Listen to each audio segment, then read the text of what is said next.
Hey, it's Jeff, and today I wanted to talk about one of the biggest mistakes I made in building my business. And this is one that I have now fixed, but it took me so long to get on board, so long to fix this, that I think it really did hold my business back in a big way. And what I'm talking about is building my team. For some reason, I had this block about actually bringing anyone on board, building a team, hiring anyone. I don't know why, but I guess we all have those blocks in our lives, in our business. And that was a block that I had. For some reason, I just never even thought about it. I was scared to hire people. So it took me forever. It was literally 10 years before I brought my first person on. And it was actually starting to hurt us because, and when I say us, it's myself and my wife. It was hurting the business because we just were not servicing our clients well enough.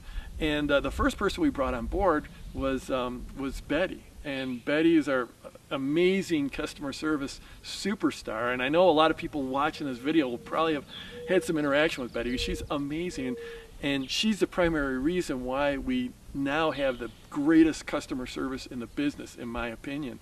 But back before we hired her, it was not that way. It was me doing customer service, or sometimes my wife would help out part-time. Neither of us are customer service experts or really, have a natural aptitude for it. So it was holding us back.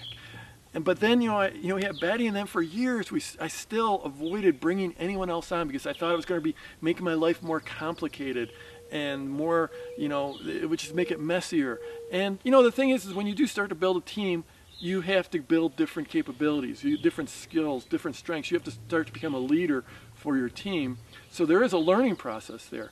But that I've now, we have built out the team, and it allows me to do things that, I couldn't do otherwise. It allows me more time where I can be focused on my genius work. That's what it's really about.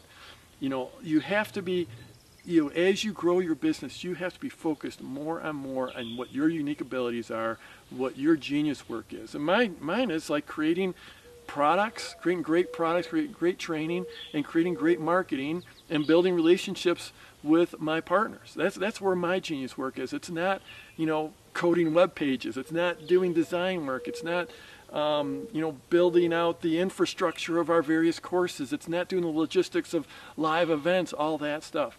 So, I know a lot of people watching this, you're just starting out, but even if you're just starting out, you have to think like long term and say, where am I going to be able to start hiring people? Where am I going to be able to bring people on board, and who should they be? And for me, I think, I don't claim to be an expert on this. I actually learned much of what the person who really gave me the kick in the pants to actually start building a team was Evan Pagan. And, he's done a great job with this. Personally, I think some of the first things to outsource or to hire for are customer service, administrative, and tech and design. I mean, those are some of the big hitters. And there's books and there's courses on all this stuff. I don't claim to be an expert. I don't have anything to sell you, to teach you on this. But don't do what I did and wait 10 years. I waited 10 years. I had a business that was doing literally hundreds of thousands of dollars per year, and I was still like a one-man band. And that was a mistake. It held me back. I know I would be further along right now if I had started hiring earlier. So yeah, even if you're not there yet, start thinking about when and how you're going to start to grow that team. So go ahead, tell me in the comment section down below, tell me about your path, about where you are in terms of hiring people, whether you've brought people on board, whether you're too small, that it's in the future. Tell me where you're at on that. Go ahead and hit that Facebook like button. Subscribe to my YouTube channel, but most of all, leave me a comment down below. I read them all. I respond to lots of them. I love to get those comments.